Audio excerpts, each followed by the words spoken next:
Good morning, everyone. Guys, Doomsday exhibition's opening in Sweden. 9 million Britons are relying on food banks.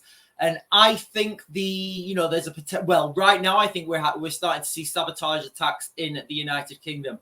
So guys, if you've not done so already, please like, follow, subscribe.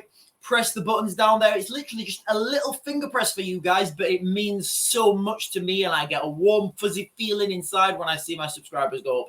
So, guys, let's just get on to it. Let's start with this this Doomsday expedition, Doomsday exhibition that's opened up in where did we say? I think Switzerland. So, a new exhibition opens up looking at preparation and emergency preparations. Did I say Sweden? I meant Switzerland, whatever. So a new exhibition looks at preparing for a post-apocalyptic landscape and other catastrophes. So it's called We Will Survive, and it's, I don't know how to pronounce that word, Lausanne, which is, it's, like I said, it's in Switzerland. So I just want to read you this opening paragraph. Doomsday is an evocative word for a grim idea, and it's hard not to be spooked by the knowledge that And it's hard not to be spooked by the knowledge that the Doomsday clock is currently set at 90 seconds to midnight, according to its operators. The Bulletin for Atomic Scientists, who monitor the combined risk of nuclear annihilation, climate disaster, biological threat, and disruptive technologies. We have never been closer to global catastrophic destruction since the clock's foundation in 1947. Guys, what I will say on this atomic clock was changed, but the escalations that have happened in the world since the atomic clock's last update, I think we're a lot closer than 90 seconds right now. But if you look at just from what it's saying there right now at 90 seconds, which I think if we were to reevaluate it today with the trouble that's happening in the Middle East, the escalations in Ukraine, the Falklands, you've got all sorts of hotspots around the world. And especially, we're talking about biological threat, and that can go to, what not many people are talking about. Hang on, let me come off this. In fact, nobody's talking about it, actually. We've got a biological threat to humans, but what about a biological threat to our crops, to our feeding, to our food and farmers, that whole ecosystem? What if there was a biological threat to our food? Nobody's talking about this, and that in itself would affect more people, I believe, than if you could wipe out crops, that would have a profound effect on the people, because once you start having food shortages, you start seeing people stockpiling. Countries are already stockpiling right now. But, we're getting to a situation now in the world where everybody's kind of seen what's coming. And this Doomsday clock, which is kind of why I wanted to just highlight I'll put the links in the description, why I wanted to highlight the expedition. The Doomsday clock was updated, I think it gets updated once a year. But when it was last updated, I'm going to say that what's happened since it was last updated, that's going to push, the Doomsday clock a lot closer to midnight. And obviously midnight's the time when the Doomsday clock goes off.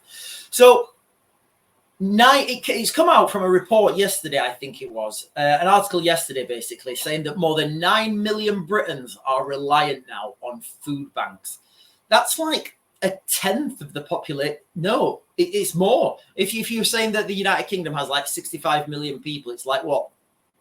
I don't know, 15% or something. So the amount of people now that are using food banks, guys, it's unbelievable. I didn't even know this was a thing. So this is from 1 million more people are in what Trussell Charity defines as hunger hardship. So that's what they're calling it now, guys. We're calling it hunger hardship, not poverty. It's just a different thing.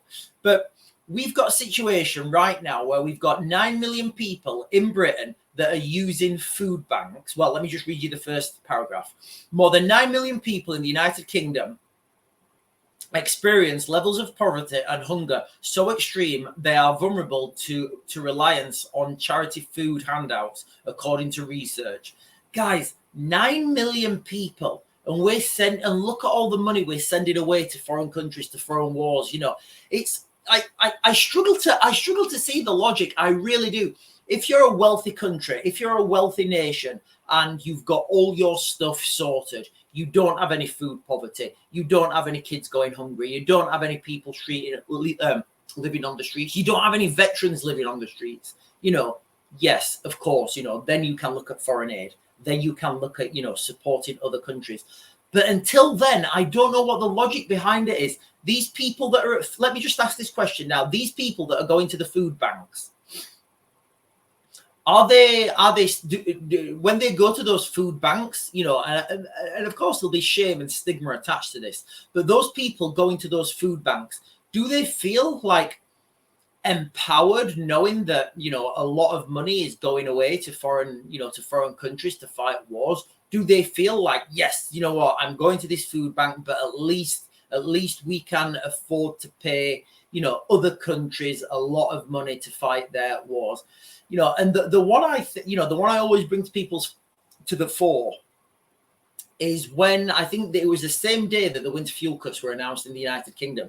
That very same day, David Lammy was in Ukraine announcing an extra 600 million to the, you know, additionally to the 3 billion that's being pledged every year. And that 600 million, now just contextualize this, guys, an extra 600 million on the same day that we're cutting the winter fuel allowance to our own pensioners. And that 600 million, and nobody's talking about this, and that 600 million from the government's own website, that 600 million went to pay Ukrainian pensioners and Ukrainian civil servants. That's on the government website, guys, all right? So it's like you just can't fathom the logic behind, like the logic and the reasoning behind this. And guys, you know, I am the most supporting of Ukraine person that you'll get in the United Kingdom. I really am. You know, Kiev's one of the places that I want to, you know, I would consider moving out to, you know, if things get worse in the United Kingdom. You know, so, you know, I've got a lot of friends out there, you know, a lot of people who are, they say, Sean, come to Ukraine and we'll get you guys we'll get you lots of interviews with people in the government, people in the military, and you know, you can build your channel, you know. So I am like pro-Ukraine, if whatever that means. You know, I support Ukraine, and I've been working out there since 2014, since nobody, you know, since it wasn't even in the news. That said, I'm also British, and I'm looking at the policies that Britain are doing, and they're just not helping anyone. All it's doing is creating anger and unrest in the streets. You know, the money that's being spent, there's so much waste. You know, this could be done. It could be done so much better. And then we're going to come on to this sabotage thing, guys. Now, it's not being labeled as sabotage, so let me just share this with you guys real quick. Oh, not that one. I've totally messed up there, guys. So let me share screen. Here we are. Stevenage fire burns through railway signal cables, delaying travel. Now, I obviously don't know if this is sabotage or what this is. I just think it's suspicious that there was a fire on top of some railway cables. Now, what were these cables connecting? What additional, what's the word I'm looking for? What's the addition? What additional use did these cables have? You know, because if you look at these things later, it'll come out that something else happened, and you know, and things things changed because of this. So it's just one that I want to, you know, I'm just making note of it, really, because what I think you're going to start to see is more of these fires. You know, like we did earlier on in the year, more fires, more freak fires, more spills, more accidents, you know, more computer programs going down, more banking systems going down. And this is what happens when you're under attack as part of grey warfare.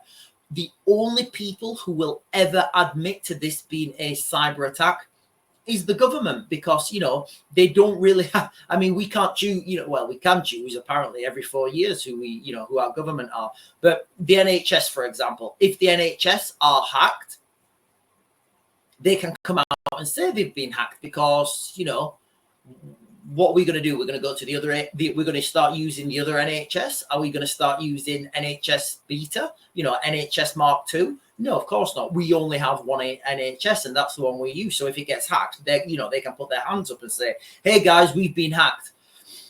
If your bank gets hacked, whoever you bank with, are they ever going to say it's been hacked? No, of course not. Why? Because you're going to, that literally the day they make that the day they make that announcement, you're going to go into your bank. You're going to say, right, hiya.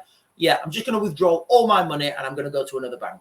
That is what everyone will do. You'll have a bank run, the bank will collapse, a load of people will lose a load of money, and, you know, it won't be good for that bank. So that's kind of why, you know, you're never going to see private companies admit to being hacked. So I'm not saying that this is sabotage. I'm saying it could be. I'm saying we could start to see the beginning of it. The additional questions I have onto this fire that broke out at the railway station that destroyed communications cables is, what additional cables were laid with those cables? Because you don't just lay, what did it say? Hang on. Where are we? There we are. So the Stevenage fire burns through railway signal cables.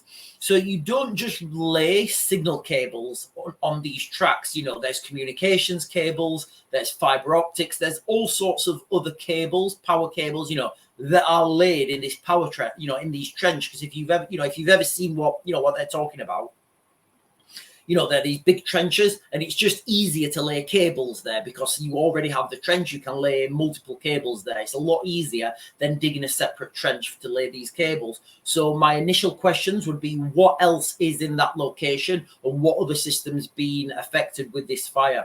But, you know, we're obviously not going to know. It's just one to, you know, just want to notice. And if we start to see more fires by electricity cables, like the things we've talked about, electricity, water, utilities, all that sort of stuff, those soft targets that would be relatively easy to attack, and they would have a high impact, because that's what you're looking for really when you look at sabotage. You're looking at ease of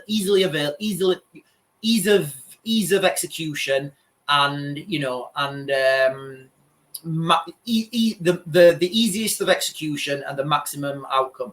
But anyway, guys, I'm going to back to grid, and I'll get you guys another video later.